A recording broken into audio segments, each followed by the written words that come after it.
Sabes, creo que estos días son un buen tiempo para recordar esto tan icónico y trascendental de la historia de la humanidad, de la historia del cristianismo, como te decía, la muerte y la resurrección de Jesús. Creo que es el acto que partió la historia en dos.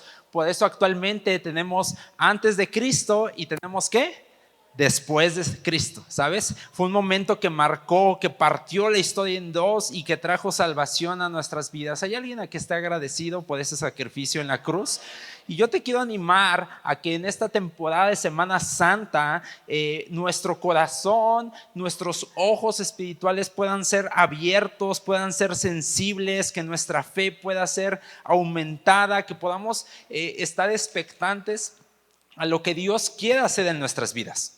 Que nuestro entendimiento pueda abrirse para comprender realmente lo que sucedió aquel día hace más de 2000 años, que podamos comprender lo que Jesús hizo por cada uno de nosotros, que mira, incluso sin merecerlo en absoluto, Él dio su vida por cada uno de nosotros.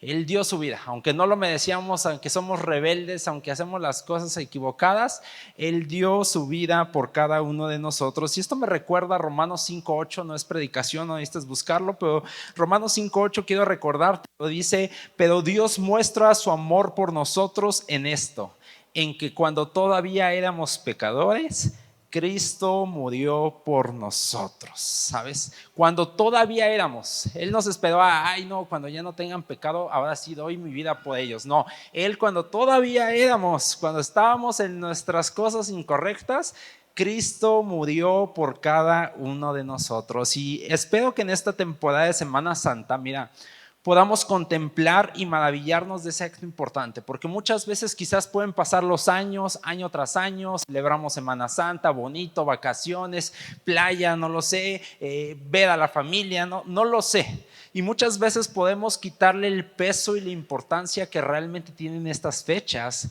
que es muy importante. Que es un momento donde podamos contemplar y maravillarnos de ese acto tan importante, tan lleno de amor, y que al recordar y nuevamente ese acto, ¿sabes? Podamos ser llenos, se pueda ser fortalecida nuestra fe y que nos llene de amor y agradecimiento a Dios por cada gota de sangre que derramó por cada uno de nosotros. Y hoy en Aliento de Vida estamos celebrando Domingo de Ramos. Si sigues el calendario cristiano, hoy es una fecha importante porque es Domingo de Ramos, una semana antes del domingo de resurrección. El próximo domingo, en donde vamos a estar celebrando la próxima semana que Jesús venció a la muerte. ¿Cuántos creen que Jesús venció a la muerte? Él vive y reina. Y quise justamente hablar del Domingo de Ramos porque es un tema que muy pocas veces lo platicamos, le damos más relevancia quizás al Domingo de Resurrección, pero el Domingo de Ramos tiene cosas importantes que necesitamos ver, y yo sé que quizás varios de los que están aquí puede ser que son nuevos en la fe, son nuevos en la iglesia, y creo que es importante que que parte de nuestra cultura cristiana tengamos bien entendido lo que sucedió el Domingo de Ramos, que podamos entender que no solamente enfocarnos en la resurrección, sino también en el significado de la entrada triunfal de Jesús a Jerusalén, que ocurrió justamente una semana antes. Así que vamos a la palabra de Dios, vamos a leer, acompáñame al libro de Mateo, capítulo 21. Vamos a leer un poquito lo que vimos en el video. El video lo quise poner con fines ilustrativos. Me gustaría que tengas en tu mente esa imagen de Jesús entrando, esa entrada de Jesús en un burrito, pasando en medio de la gente con palmas, aventando sus ropas al piso para que Jesús pudiera pasar. Mateo capítulo 21.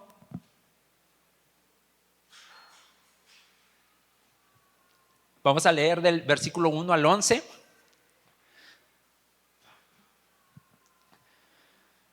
Me voy a estar apoyando de la versión NBI. No importa qué versión tengas ahí en Biblia, es prácticamente lo mismo, solamente este tiene un lenguaje un poquito más actual. Va a estar en las pantallas. Si ya lo tienes, di un fuerte amén para que sepa que estás conmigo. Muy bien. Mateo capítulo 21, versículo 1 al 11. Sígueme con tu vista y dice: cuando se acercaban a Jerusalén y llegaron a Betfagé, al monte de los olivos, Jesús envió a 2 discípulos con este encargo: Vayan a la aldea que tienen enfrente y luego encontrarán una burra atada y un burrito con ella. Desátenlos y tráiganmelos. Si alguien les dice algo, díganle que el Señor los necesita, pero que luego los devolverá. Esto sucedió para que se cumpliera lo dicho por el profeta. ¿Qué había dicho el profeta? Versículo 5. Digan a la hija de Sión: mira, tu rey viene hacia ti, humilde y montado en un burro, en un burrito, cría de una bestia de carga. Versículo 6. Los discípulos fueron e hicieron como Jesús les había mandado. Trajeron la burra y el burrito, pusieron sus mantos sobre ellos y Jesús se montó. Había muchísima gente que tendía sus mantos sobre el camino, otros cortaban ramas de los árboles y los esparcían por el camino. Tanto la gente que iba delante de él como la que iba detrás gritaba: Hosana al Hijo de David, bendito el que viene en el nombre del Señor, Hosana en las alturas. Cuando Jesús entró en Jerusalén, toda la ciudad se conmovió. ¿Quién es este?, preguntaban. Este es el profeta Jesús de Nazaret de Galilea, contestaba la gente. Vamos a orar. Señor Jesús, te damos gracias por tu palabra. Te pedimos que hables a nuestras vidas, que hoy a través de esta enseñanza puedas traer algo fresco, nuevo a nuestros corazones, que podamos recordar, Padre, este momento tan memorable, tan importante dentro de nuestra fe cristiana, que la podamos valorar, Señor Jesús, que a través de ella también nos puedas tratar con cosas en nuestro interior, Padre, y que no salgamos como entramos de este lugar, Padre. Quitamos toda distracción de este lugar, todo aquello que quiera venir y robarse la semilla, la palabra que tú quieres sembrar en nuestros corazones. Te damos gracias en el nombre de Cristo Jesús y todos damos un fuerte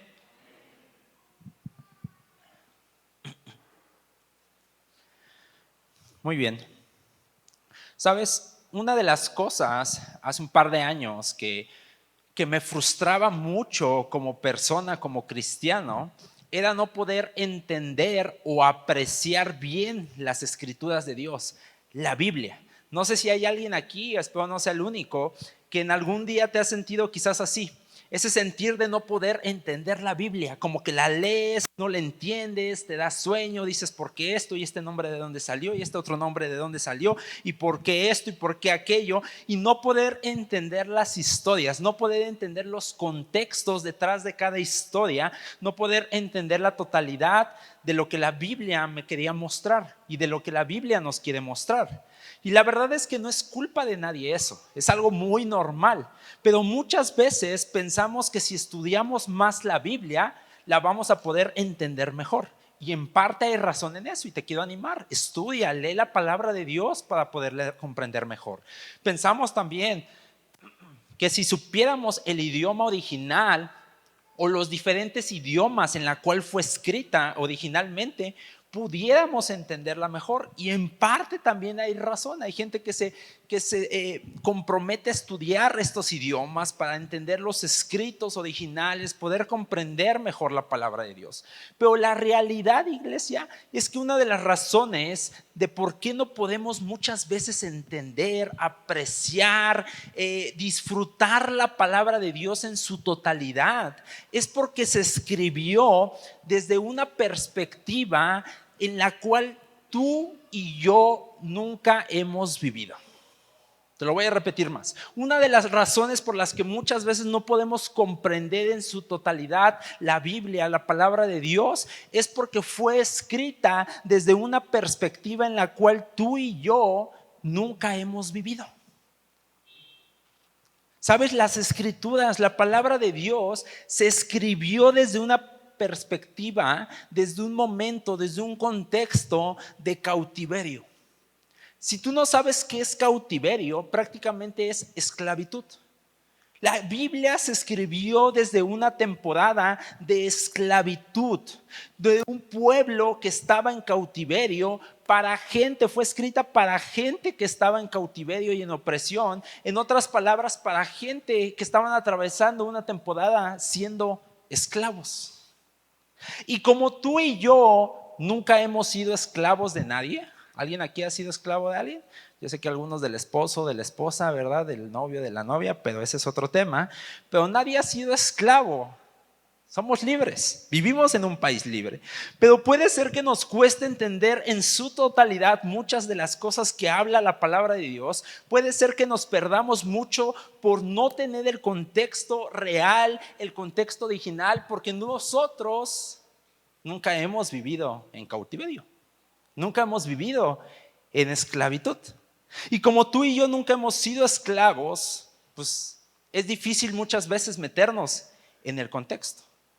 Además, añade a esto de que somos personas modernas, en tiempos modernos, en tiempos de tecnología, donde incluso ya no queremos usar la Biblia física, ahora todo digital, en una época donde pensamos que la tecnología va a solucionar todo, que la inteligencia artificial, donde el internet tiene la solución a todo. Entonces, tenemos ojos modernos, tenemos mentalidad moderna y difícilmente con esos ojos modernos, con esa mentalidad moderna, vamos a poder acercarnos a escritos que son tan antiguos, que han trascendido por generaciones y entenderlos en su totalidad.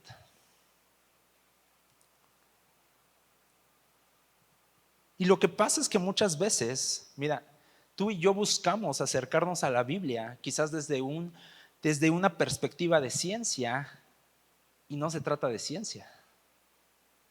A veces tú y yo tratamos de acercarnos a la palabra de Dios desde una perspectiva de biología y no se trata de biología.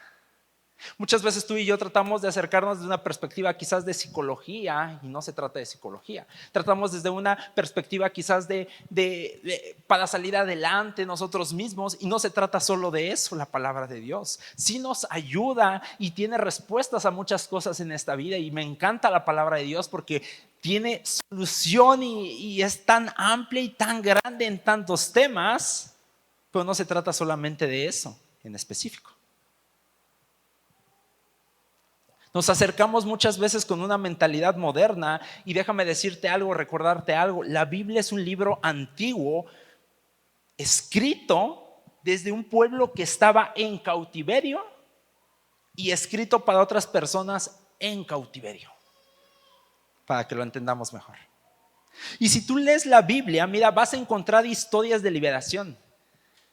Vas a encontrar salmos y cánticos de liberación. Encontrarás a profetas antiguos hablando de la liberación que un día el pueblo de Israel iba a tener. Y muchas veces puede pasar que tú y yo leamos un salmo.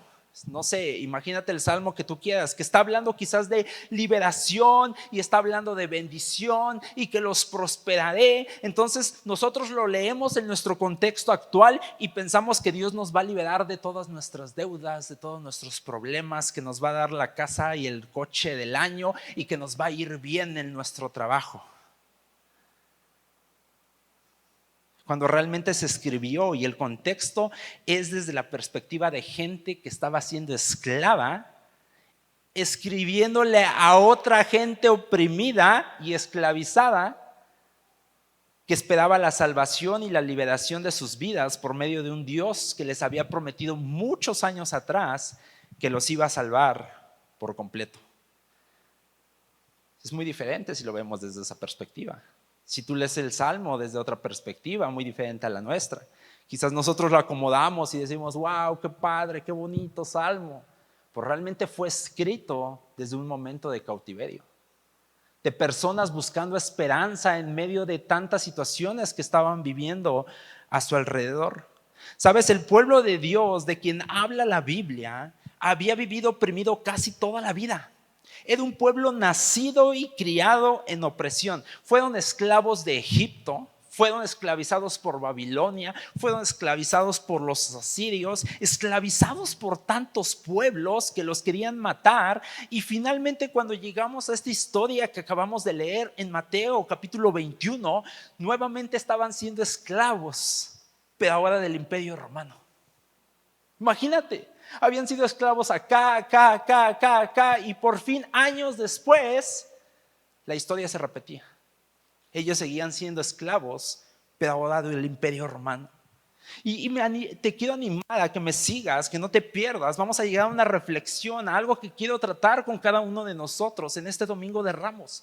Pero necesitamos un poco de historia, de contexto, para poder entender lo que estaba sucediendo en Mateo 21. Entonces vemos que el pueblo de Dios está oprimido una vez más, pero ahora por el Imperio Romano. ¿Han sido libres en otras ocasiones? Sí, han encontrado libertad. Han tenido destellos de libertad, pero no han tenido libertad total. Era un pueblo que anhelaba y esperaba las promesas de que un día iba a llegar un profeta, que un día iba a llegar una persona que le iban a llamar el Mesías y que los iba a liberar de sus opresiones para siempre. Así que prácticamente esto eran historias, promesas, profecías que los papás les contaban a sus hijos.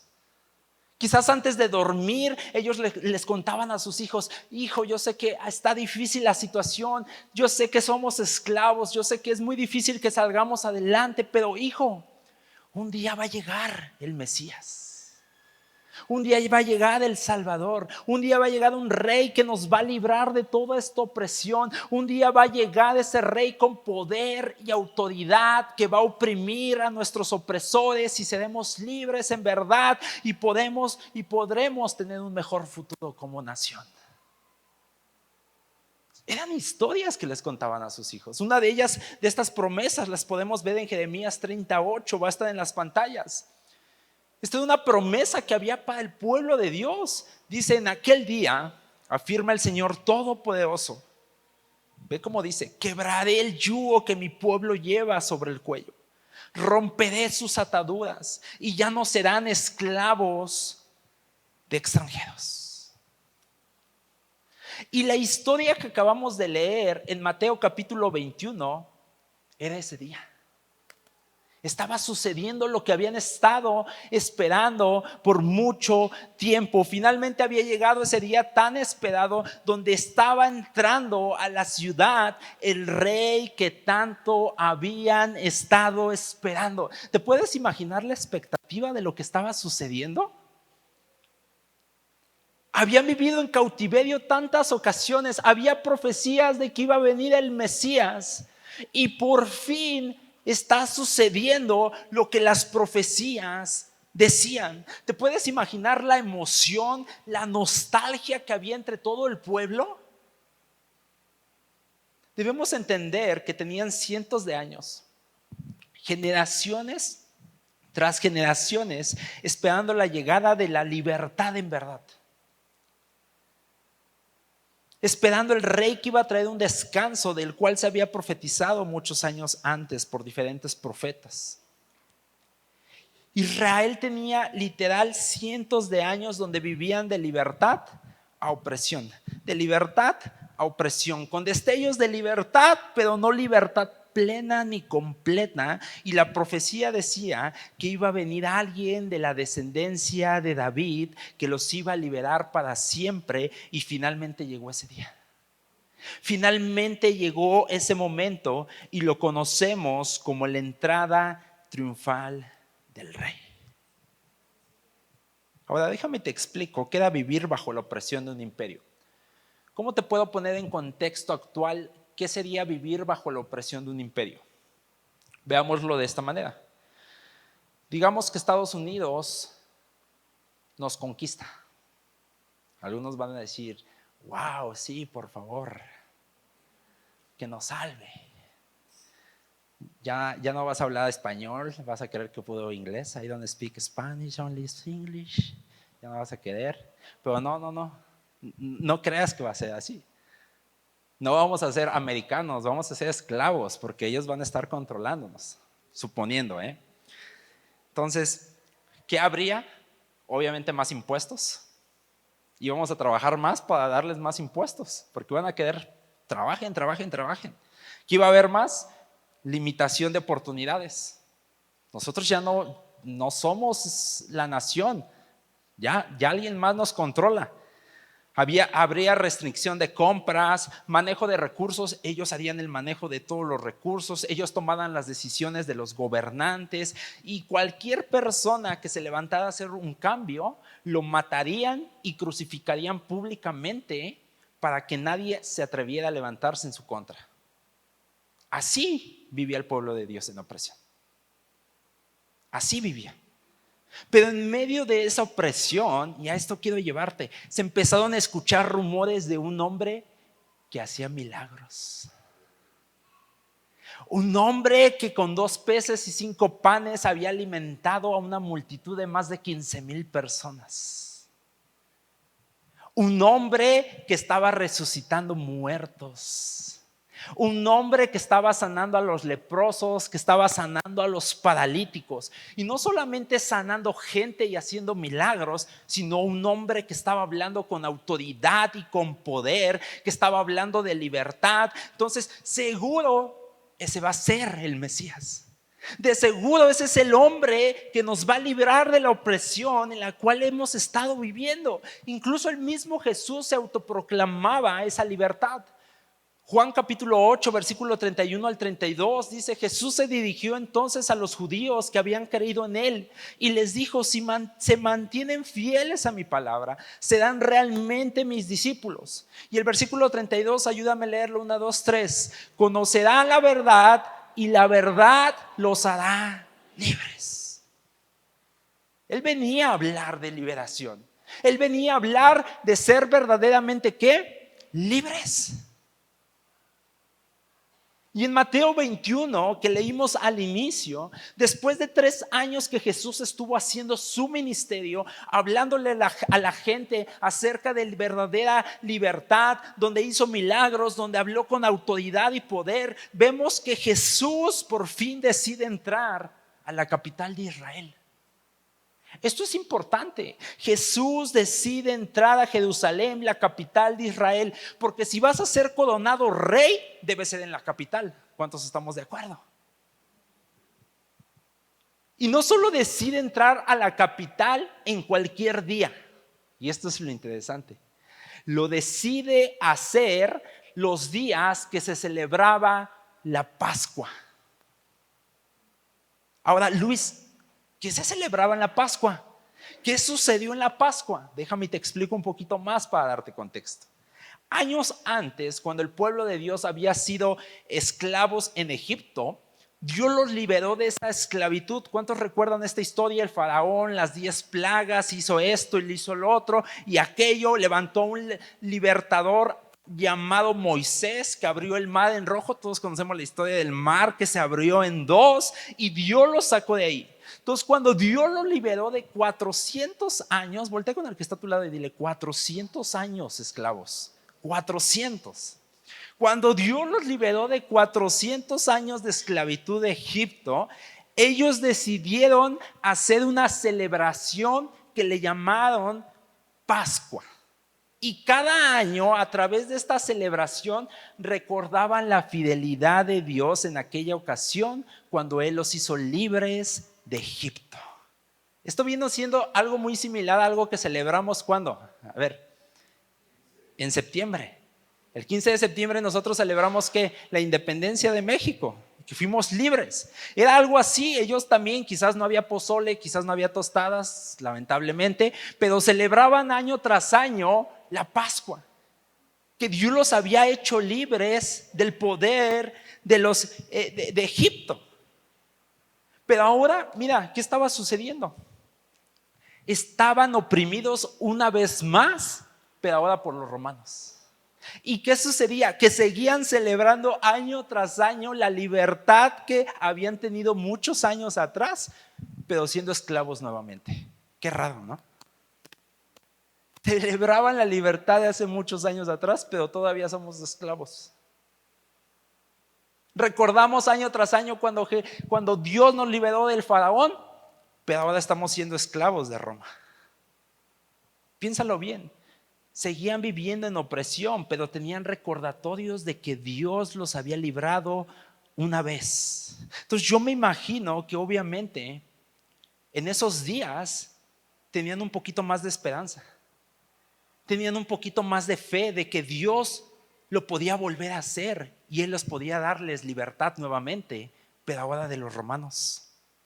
A lo mejor no tenían esperanza en todo el año y todo el año trabajaban y se esforzaban, pero llegaba esa semana, llegaba la semana de Pascua y llegaba la esperanza de que quizás este año Dios lo iba a volver a hacer y que Dios les iba a traer libertad nuevamente a sus vidas. Ahora añádele a esto, no te desconectes, añádele esto, que hay rumores de un hombre enseñando cosas de libertad. Hay rumores de un hombre que está sanando a las personas. Hay rumores de un hombre que está resucitando a los muertos, que está dando sanidad a los paralíticos, a los ciegos. Añade a esto que hay un hombre enseñando con poder y autoridad, haciendo milagros, y aún más. Añade a esto el rumor de que ese hombre viene a la capital en medio de la celebración de la Pascua, en medio de la celebración de la libertad. Yo me imagino a la gente con esperanza. Yo me imagino a la gente como, uy, ahora sí se va a poner bueno.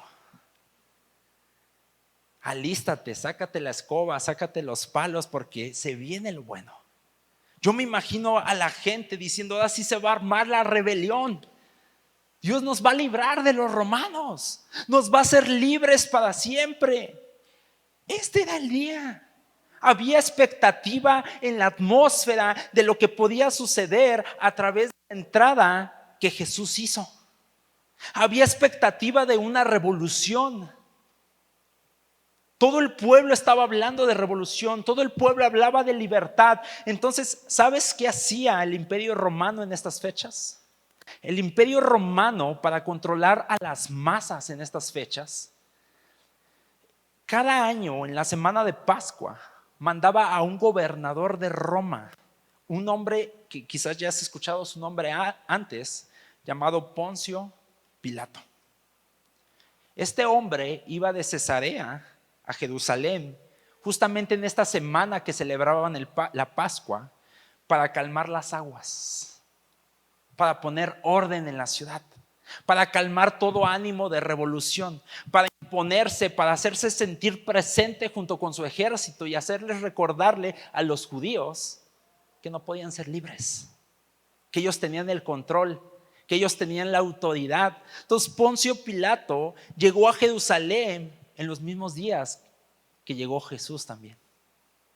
Y algo curioso es que Pilato, cuando venía a Jerusalén, entraba por la puerta del oeste porque venía de Cesarea. Y entraba en un caballo de guerra, acompañado por una legión de soldados con armas, obviamente marchando. Todo esto en plan, obviamente, de intimidación para el pueblo de Dios, porque querían recordarles que cualquier intento de rebeldía o rebelión no iba a poder suceder, porque ellos estaban ahí. Esto era un recordatorio visual de que nada podía cambiar en sus vidas. ¿Te puedes imaginar este momento? ¿Por qué no cierras tus ojos ahí un momento? ¿Te puedes imaginar este momento? El ejército romano entrando, caballos, armadura, poder.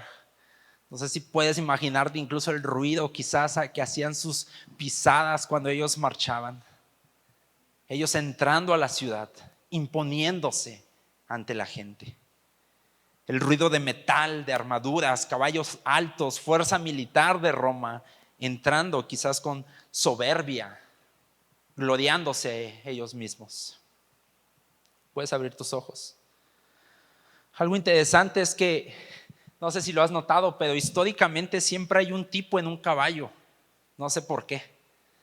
Si tú ves cuadros de guerras de antes, cuadros antiguos, lees historias de naciones, de Francia, que de Gales, que de no sé dónde, siempre hay un personaje en un caballo de guerra que representa poder, que representa guerra y que representa conquista.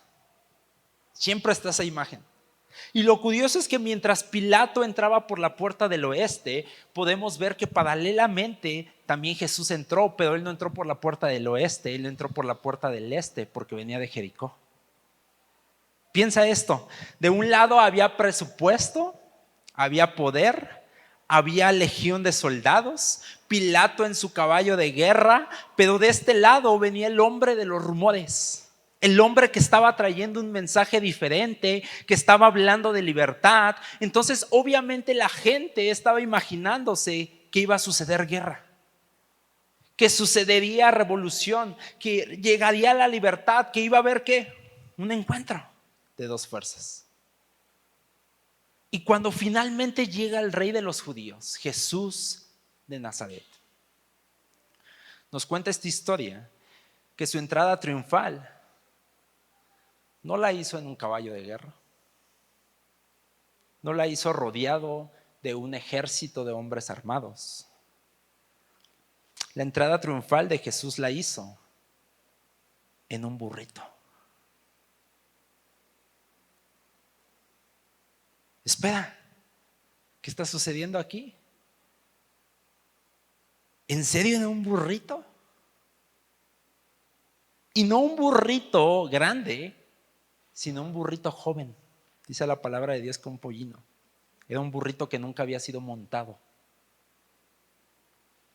Me imagino que al ser un burrito joven que nunca había cargado, quizás estaba chaparrito, quizás iba con trabajos ahí caminando, cargando a Jesús. ¿Estás viendo la imagen? ¿En serio este hombre iba a librar al pueblo de Dios? Por eso te digo que muchas veces no podemos apreciar al 100% con ojos modernos la palabra de Dios. Pues no sé cuántos pueden ver la imagen. De un lado Poncio Pilatos con su ejército y de este lado Jesús en un burrito. De hecho traje una imagen por ahí simplemente significativa para poder hacer más visual esta diferencia. De un lado vemos el ejército, caballo, armadura, y del otro lado vemos un burrito que quizás no sabe ni por qué estaba ahí. Quizás con miedo, quizás sacado de onda de qué pasó, por qué alguien se está subiendo arriba de mí, no lo sé. Entonces llega Jesús en su burrito. Obviamente esto no es lo que esperaban muchas de las personas. Decían, ¿quién es este? Profecías judías decían que iba a llegar también, lo hacían llegando con autoridad y con poder. Las profecías decían que los iba a liberar, que los iba a hacer libres de sus enemigos, pero llega Jesús en un burrito.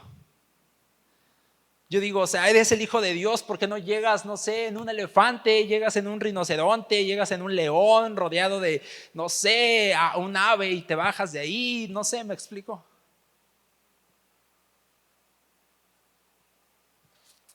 Pero no, Jesús llega en un burrito. Y tristemente, eso no era lo que ellos esperaban. Ellos esperaban un guerrero. De hecho, si no lo sabías, uno de los nombres de Dios es Yeshua, que es una variación al nombre de Josué en inglés, que es Joshua. Y Josué fue uno de los más grandes guerreros que tuvo el pueblo de Dios. En el Antiguo Testamento tú puedes ver historias donde Josué, a través de Josué, destruyó pueblo tras pueblo tras pueblo, defendiendo a Israel, y venía un hombre con un nombre parecido a Joshua, que era Yeshua. Entonces obviamente ellos creían que iba a ser un guerrero aún más fuerte que Josué, que iba a poder destruir a todos y que ahora ellos iban a ser el imperio y no iban a ser los esclavos, que ellos iban a ser los conquistadores y no los conquistados. Pero no, Jesús llegó en un burrito, y no solamente en un burrito, sino con enseñanzas de amor, de misericordia, de bondad y de paz.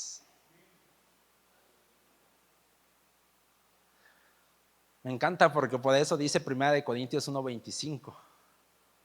Pues la locura de Dios es más sabia que la sabiduría humana, y la debilidad de Dios es más fuerte que la fuerza humana. ¿Sabes? Un dato histórico nada más ahí por si estás tomando nota. Mira, Jesús pidió un pollino que nunca había sido montado. Históricamente los animales que nunca habían llevado una carga, que nunca habían sido cargados, se reservaban para fines sagrados, para fines religiosos. Jesús, al pedir un pollino, no estaba improvisando, no estaba diciendo agarra ahí lo que encuentren, el más chiquito, tráiganmelo. No, él estaba declarando sutilmente que su entrada no solo era una entrada física, sino que su entrada era un acto divino, un acto sagrado, un acto santo que él estaba haciendo al entrar. No era una entrada normal. Quizás nosotros lo estamos viendo con nuestros ojos físicos, pero él estaba haciendo una declaración sagrada, una declaración santa al subirse a este pollino. Y justamente una de las profecías, la profecía de Zacarías 9:9, nos hablaba de esto, que esto iba a suceder. Dice Zacarías 9:9: alégrate mucho, hija de Sión, grita de alegría, hija de Jerusalén. Mira, tu rey viene a ti justo y victorioso, humilde, viene montado en un asno, en un pollino, cría de asna. ¿Sabes? Y a este punto quería llegar. Hacernos una reflexión hoy domingo de Ramos. Algo que nos sigue pasando aún hoy en día. Donde quizás Jesús no llegó con la libertad que ellos esperaban, pero llegó con una mejor libertad para sus vidas. Jesús quizás no llegó con la libertad que ellos esperaban, pero llegó con una mejor libertad para ellos. Iglesia, a esto quería llegar. No encajonemos a Jesús, no limitemos a Jesús a nuestra mentalidad moderna de lo que nosotros necesitamos. El que nos hizo sabe realmente lo que necesitamos en nuestras vidas. Y aunque Israel esperaba un libertador, un guerrero, un libertador, alguien que los liberara, no se dieron cuenta que la libertad misma estaba frente a sus ojos, la libertad misma estaba frente a ellos mismos. Estaba frente a ellos. Y no sé si tú sepas esta historia, pero aún mucha gente del pueblo de Israel no cree en Jesús. Siguen esperando al Mesías. Siguen esperando a ese profeta. Simplemente porque Jesús no se acopló a lo que ellos creían que debería de ser. Cuando la libertad que realmente ellos necesitaban ya fue dada en el sacrificio que Jesús hizo en la cruz del Calvario. Ellos necesitaban ser liberados de sus pecados. Y Jesús murió por el pecado no solamente de ellos, sino de toda la humanidad. Iglesia, ¿será que nos está pasando como el pueblo de Israel? ¿Será que Dios ya nos hizo libres y ni cuenta nos hemos dado? ¿Será que Dios ya nos ha dado todo lo que necesitamos, pero por estar esperando otras cosas en nuestras vidas nos está pasando como Israel y nos estamos perdiendo de lo más precioso, que es su misma persona de Jesús con nosotros? Mira, te voy a decir algo. Quizás no estás viviendo la vida de tus sueños, porque yo no estoy viviendo la vida de mis sueños. Me gustaría, no sé, tener tantas cosas que te puedo enumerar. Todavía me falta ir a ver al Real Madrid, al Estadio Santiago Bernabéu. Entonces todavía hay muchas cosas, sueños por cumplir. Quizás no estás viviendo la vida de tus sueños, pero te aseguro que es mejor de lo que te imaginas. Tal vez no es de lo que visualizabas a esta edad de tu vida, pero es mejor de lo que te puedes imaginar. Yo sé que quizás tu cuenta de banco no tiene todo el dinero que desearías tener, pero déjame decirte algo: si lo tenemos a Él, lo tenemos todo en nuestras vidas. Necesitamos recordar que si lo tenemos a Él, lo tenemos todo. Yo sé que tú tienes tu lista de sueños. ¿Cuántos aquí tienen lista de sueños? Levanta tu mano. Una lista de anhelos, algo que deseas cumplir, metas personales. Y es bueno desear, es bueno soñar, es bueno. Y obviamente espero a que cumplas todo eso en tu vida.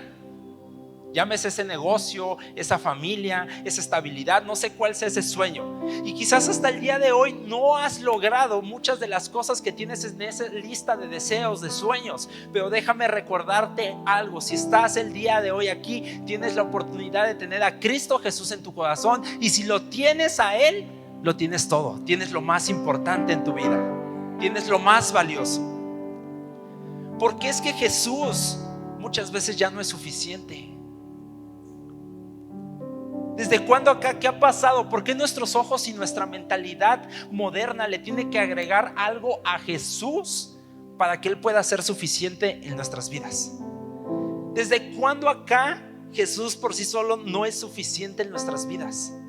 ¿Desde cuándo Jesús tiene que cumplirnos cosas para que sea suficiente? No, pues que primero me sane y ya todo va a estar bien. No, si primero compro mi casa, todo va a estar bien. No, pues si primero logro esa posición, ahora sí me siento pleno, me siento lleno, me siento completo. No, pero si tan solo tuviera esto, ahora sí ya sería completo, ya me sentiría muy bien. Si tuviera este dinero, ahora sí.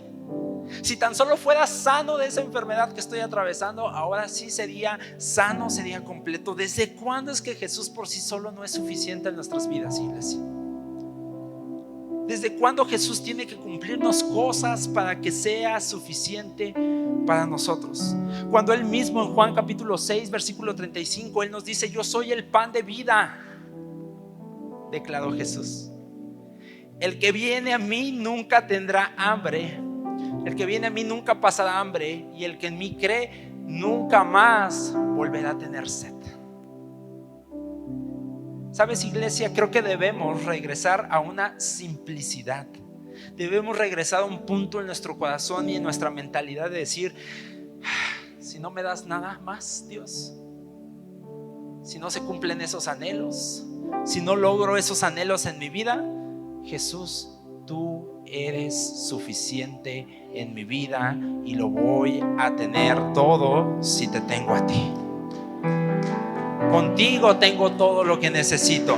Contigo tengo todo lo que me llena. Contigo tengo esa verdadera libertad. ¿Sabes qué sucedió? Israel esperaba otra cosa, pero no se daban cuenta que lo que necesitaban estaba justo delante de sus ojos. No sé si me creas o no, pero tengo que decirte esto. Tienes todo lo que necesitas justo delante de tus ojos y se llama Cristo Jesús. Ese bienestar que anhelas, esa alegría que anhelas, esa paz que anhelas, esa tranquilidad que anhelas, la tienes justo delante de ti y se llama Cristo Jesús, quien dio su vida por cada uno de nosotros para liberarnos de toda enfermedad, de toda esclavitud, de toda opresión, para hacernos libres en verdad. Y no solamente eso, sino que nos da vida eterna. No vamos a morir. Quizás físicamente podemos morir, pero vamos a vivir una eternidad juntamente con Él en los cielos. ¿Sabes? Israel esperaba a un revolucionario, a un libertador, a alguien que iba a luchar contra Roma. Pero Dios es tan grande que no solo se limita a eso. Él no solo quiere libertar a Israel de Roma. Dios pensaba más allá. Dios pensaba en liberarlos del pecado, de la maldad de sus corazones y hacerlos libres en verdad de toda condenación, de toda maldición. Porque de nada nos sirve quizás vivir en un país libre, pero si vivimos oprimidos por el pecado en nuestras vidas, si no podemos ni siquiera dormir por la preocupación del pecado que hay en nuestras vidas, si no podemos estar tranquilos y disfrutar lo que tenemos actualmente. ¿Sabes? Dios pensaba en liberarlos de todo el pecado. Dice Juan 8:34-36: ciertamente les aseguro que todo el que peca es esclavo del pecado, respondió Jesús. Ahora bien, el esclavo no se queda para siempre en la familia, pero el hijo sí se queda en ella para siempre. Y ayúdame a leer todos juntos el 36. Así que si el hijo los libera, serán ustedes verdaderamente libres. ¿Sabes? Esa es la verdadera libertad que Dios quiere para nuestras vidas, que quiere para tu vida. Sí está padre quizás cumplir sueños, cumplir metas, pero recuerda, si tú has venido a Dios y has reconocido a Jesús como el Salvador de tu vida, estás pleno. No te hace falta nada, estás completo, estás eternamente amado. Mira, no hay nadie sobre la faz de la tierra que te pueda amar como Dios te ama, y Él te ama y entregó su vida por ti en la cruz del Calvario. Tienes descanso, tienes paz, tienes tranquilidad de que tiees un Padre que está al pendiente de ti. Sí, las cosas se pueden poner difíciles en esta tierra, pero podemos estar tranquilos de que el Dios, Rey de reyes, Señor de señores, está al pendiente de cada uno de nosotros y que Él nos ama. Jesús te ama.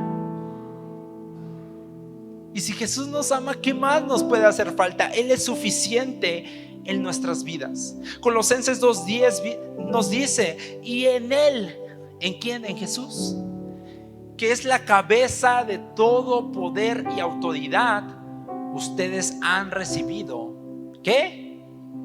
Esa plenitud. No caigamos en el error, iglesia, de que Jesús tiene que cumplir nuestras expectativas. Más bien entendamos que Jesús es suficiente y su sacrificio ya dio todo y nos hace libres en una verdadera libertad, iglesia.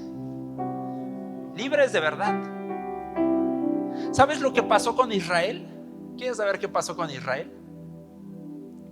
Como Jesús no cumplía sus expectativas de lo que ellos querían o de lo que ellos estaban esperando, como un guerrero, como un libertador, como alguien que los liberara de la opresión, como Jesús no cumplió sus expectativas, entonces los mismos que cuando Jesús entró a Jerusalén y gritaron: Hosana, Hosana al Hijo de David, Hosana al Hijo de David, unos días después no solamente estaban gritando Hosana, sino que estaban gritando, ¿sabes qué? Crucifíquenlo, crucifíquenlo, crucifíquenlo, crucifíquenlo, y pidiendo la liberación de un hombre llamado Barrabás. ¿Y por qué Barrabás? ¿Qué tiene que ver Barrabás en esta historia? Barrabás era un hombre asesino, rebelde, que estaba en contra del sistema de Roma. Y pensaron que era mejor tener libre a Barrabás, que en vez de pedir libertad para el verdadero libertador de sus vidas, que era Jesús. Iglesia, no nos confundamos. Tenemos todo lo que necesitamos porque tenemos a Jesús mismo en nuestros corazones. Dejemos de buscar complacer nuestras expectativas propias y entendamos que Él por sí solo es más que suficiente para que tengamos libertad, descanso en nuestras vidas y la plenitud que anhelamos tener, iglesia. Juan capítulo 17:3, con esto estoy terminando. Dice: y esta es la vida eterna. ¿Cuál es la vida eterna? ¿Qué es la vida eterna? Que te conozcan a ti, Jesús, el único Dios verdadero, y a Jesucristo, a quien tú has enviado. Amén. De eso se trata, iglesia. Y me gustaría que podamos orar todos juntos como comunidad, pero que oremos desde la perspectiva de Hosana, que significa sálvanos. Hosana, sálvanos. Pero sálvanos ¿de qué? Sálvanos de pensar que no eres suficiente en nuestras vidas. Sálvanos de pensar que necesitamos otras cosas que no eres tú. Sálvanos de pensar que el dinero, que las posiciones nos van a dar plenitud. Sálvanos de pensar que si logramos esas cosas, esas metas, esos deseos en nuestras vidas, realmente vamos a ser felices. Sálvanos de pensar que no te necesitamos, Jesús, para ser felices.